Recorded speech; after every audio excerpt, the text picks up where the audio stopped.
What y'all doing out there in TV land, man? If you ain't tuned into Kofi's universe, you slipping. That's why I go get all my info for black culture. He do the best album reviews I seen. You know what I'm saying? Dope rap reaction videos. He do it all. You heard me? Go to Kofi's universe right now. Subscribe to his YouTube channel. Man, stay in tune, loved one. That's how it's happening. Me. YouTube salute. LL Cool J has revealed that his most difficult rap battle opponent was Canibus. If you're new to my channel, thumbs up the video, hit that sub button, click that bell icon to be notified when I upload new content and go live. So LL Cool J, he did an interview with Ray Daniels, and he talked about all kind of stuff. But we're going to listen to this clip of LL Cool J talking about the beef with Canibus. All right, give me a second. Speaking of competition, you went through battles and like war. Yes. Who was the person that you said in your who gave you the battle that you feel like was the one that once you got through, because you never lost one. No. You never lost one. Right. Who gave it to you? Well, it makes me laugh. That's hard, right? That's hard. Like, well, You know what it remind me of? Remember that interview with Charlamagne with the I forget my man, the comedian, the white dude, and he was like, you know, and he was like, he was like, yeah, exactly. Carry on. Yo, that shit was funny. Crazy. I like that dude. Yeah. I like the comedian. He's funny. Sure. I don't know his name, but anyway. Gary on. I like him. Yeah. Anyway, look. I would say out of all of them, probably Canibus, because you know he was a pain in the ass. Yeah. And I was a little more disconnected. Yes. So it made it way more difficult. Yes. You know, it's like it's like one of the Rocky movies when he's driving through the tunnel with the fucking Rolls Royce. He's like fucking, you know, and he's having flashbacks and shit. Yeah. He's fucking riding. And this motherfucker got a lot of more. Got this Mr. T motherfucker over here rapping out the basement. Yeah. And he's fucking riding. It's like that kind of shit. Yeah. You know what I mean? So it was like that was the vibe. So it was him, but it was more about, look, I was doing sitcoms and shit. Yeah. Like I was, you know what I'm saying? Like I'm like a whole other space. He's rapping in my ears, biting at my calf muscle. I'm over here doing sitcoms and shit. I'm like, yo, this shit is crazy right now. This motherfucker fucking with me, bothering me in the middle of the night. People asking me. Got Mike Tyson running in the sand like, what are we doing? And you know, our culture is crazy because they won't leave you alone about this shit. Yeah, what you gonna do? You see your man. Yeah. What you gonna do about your man? So, you just gotta deal with this shit, right? So I would say Canibus. I would say him. And, you know, I wish him the best with everything. Hey, we're going to take a quick. All right, y'all. So check out Ray Daniels Media. You know, LL Cool J's promoting his album. And, you know, I'm about to go in. So I always felt that Canibus won the battle, but LL Cool J and Def Jam won the war. You know, Canibus had one of the best diss tracks of all time, second round knockout. You know, LL Cool J did reply back with the, was it Jack the Ripper? Yeah, it was like a bonus track.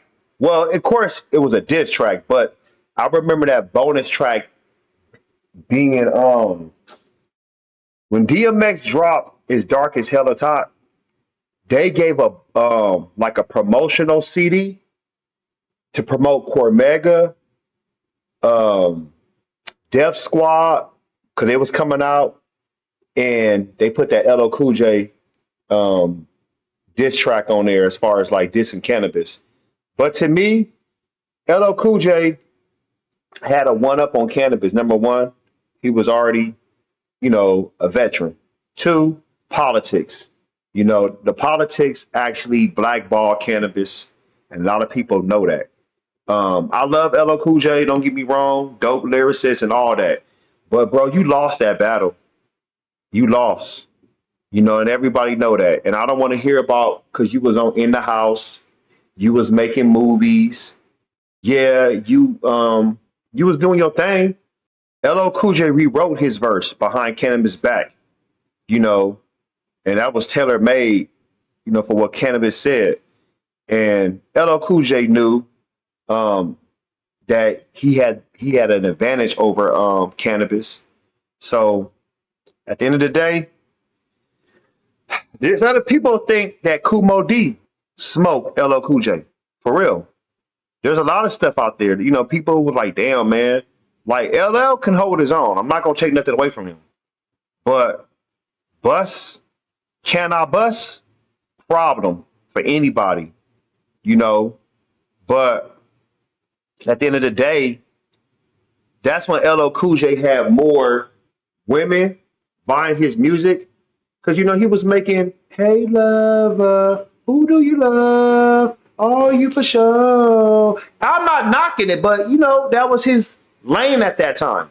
So when it came to like the hip hop community, the people that knew about like, oh, about the lyrics, everybody was writing with Canibus. It was really like only the women was writing with LL.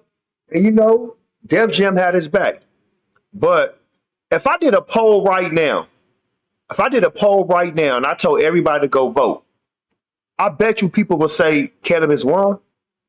I remember this like the back of my hand. I was in high school. And I remember all my friends, we talked about it. We was like, bro, who you think won that? Second round knockout or the Ripper Strikes Back? Everybody was like, the Ripper Strikes Back was hard, but Canibus won. Everybody said that. Remember, 99% of his fans don't exist. I don't know, man. Like I said, yes, we know LL Cool J had, you know, a better somewhat career, mainstream wise. Canibus, remember, he went to the army. A lot of people forget that he went to the army, whatever. So his career was blackballed. Yes, he did tracks as far as putting out albums and was very underground. He never had the buzz after his first album like that. You know, it was like a slump. It just went down. It happens like that. You can be blackballed. Everybody knows that.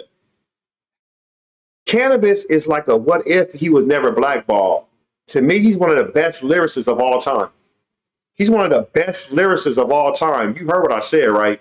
But him not being blackballed, and he would have had the right producers around him. I know Wyclef John was working with him, but if he would have had the right producers that was giving him the right, you know, beats, and you already know he's a lyrical general, wordsmith, he could tell stories, man, he would have been something special. Like, I think he would have put out the albums he put out after his first album were good albums, but it didn't get the buzz, but he would have probably put out even better content.